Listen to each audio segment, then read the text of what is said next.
and there was one guy that like just like pushed me out the way, Fuck like on the on the pavement.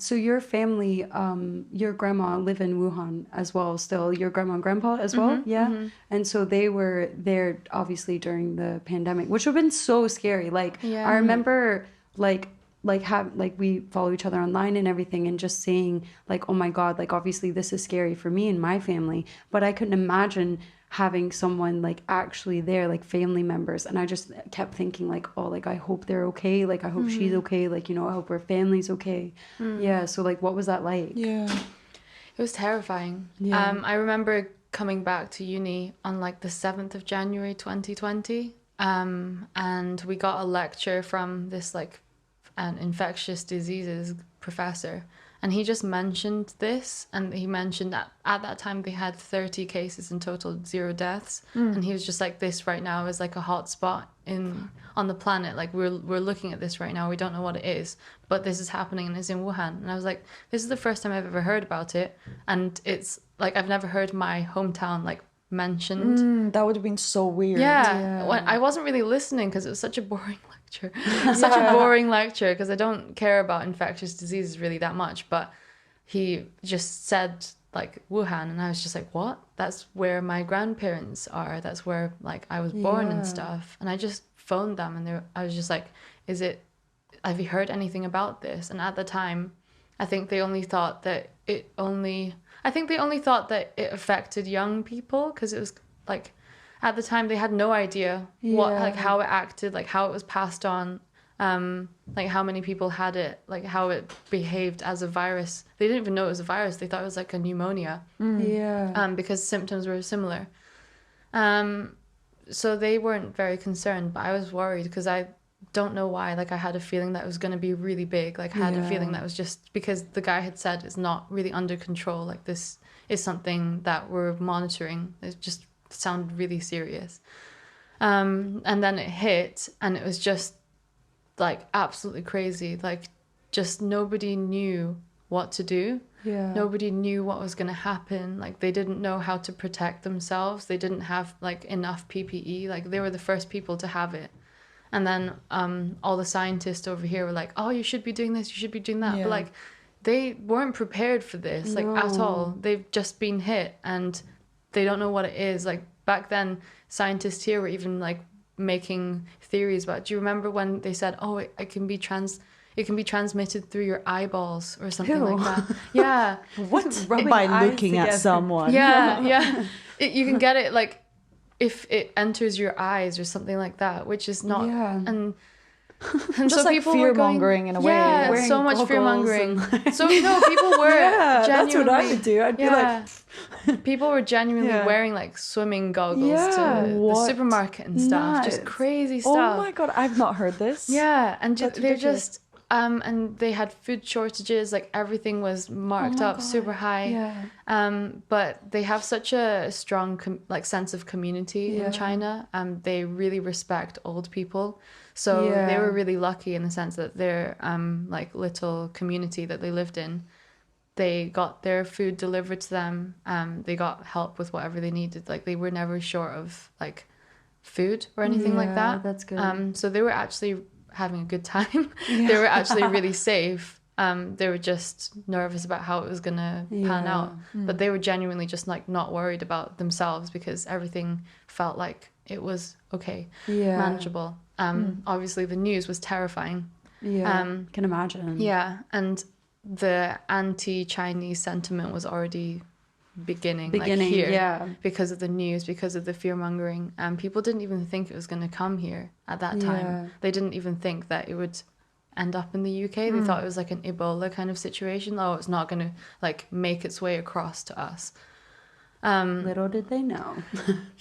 No, I remember at the time just like watching the news and then hearing, oh, it's gone to this country, it's gone to this country, this, and then all of a sudden it's here, and I was like, fuck. It was terrifying.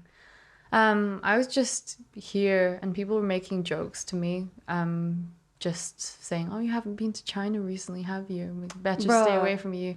I will stab you. I'd be like, well, I better stay away from you, you cunt. Literally. Yeah. And it was just at the time, because it didn't feel horrible. Yeah. At the time, because it wasn't like as serious, it had just started. It didn't feel like for some reason, I didn't really feel that offended by it. I was kind of making a joke out of it as well.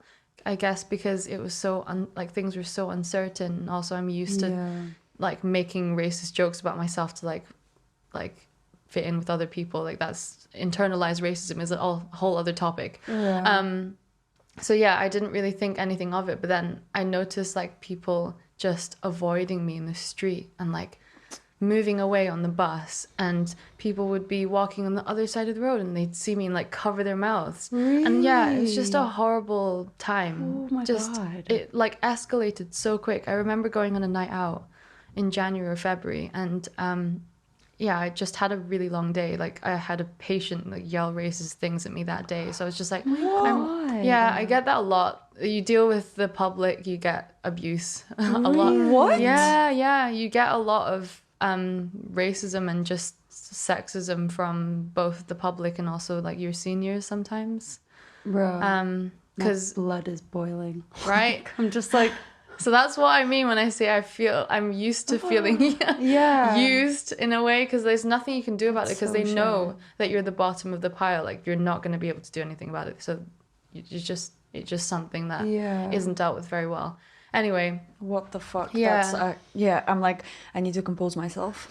I know, I'm just like, don't go out and start punching people, like biting people, like your grandma said. Take a few steps back first and run at them. Yeah.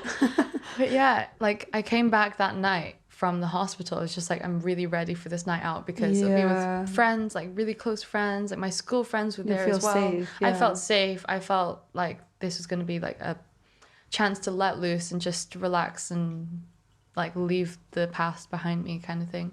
And we walked down like the Lothian Road, which is like the main road into town for me at the time, and I just had like 2 people yell racial slurs at me as they were passing, and there was one guy that like just like pushed me out the way. Fuck off. On the pavement, like he was coming towards me, and I thought that he would move out the way because I didn't really have a lot of space, but he just kept going and just like shoved me. Dipped his shoulder down. Yeah. Piece of shit.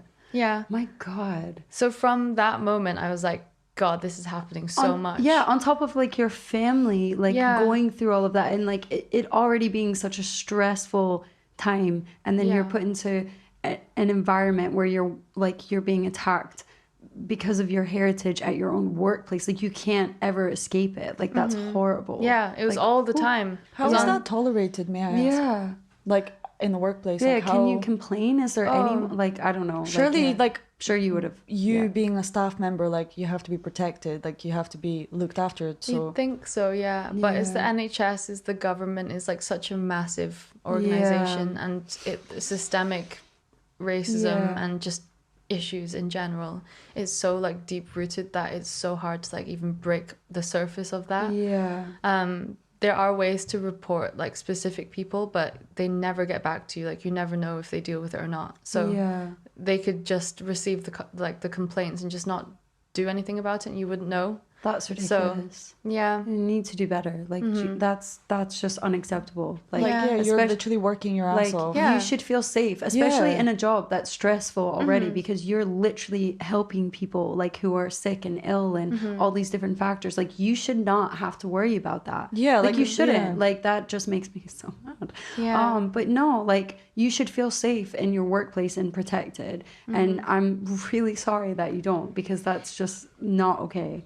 Yeah, like what the fuck are they gaining from being mean to you? Yeah. Like, what are they, okay, like, I'm gonna push you when I walk past you. Like, what are they gaining from that? Yeah. Or shouting at you, like, oh yeah, I'm gonna stop the pandemic by existing. Yeah. No, I mean by ceasing to exist. Yeah. Do you know what I mean? It's like, yeah. That's what I wonder. It's but like what's going through their head. You're like Scottish as well. Like you've lived here, like your whole, like almost your whole life. Like that's not not okay. Like this is your home, and you're like like you shouldn't be treated as if you're an outsider in your home country. Like that's, I don't know, that's just crazy. Like it's like just really unacceptable. So just by looking the way that I do was a target. Well, it still kind of is a target, but it was back then. It was so bad. I didn't want to leave the house.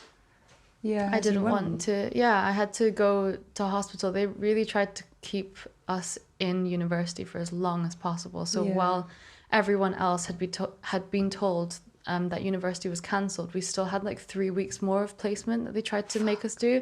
So I was having to travel really far and felt really unsafe at the time because I was like, I don't know, I don't want to get infected. And then getting abuse from people, and I just really didn't want to be there.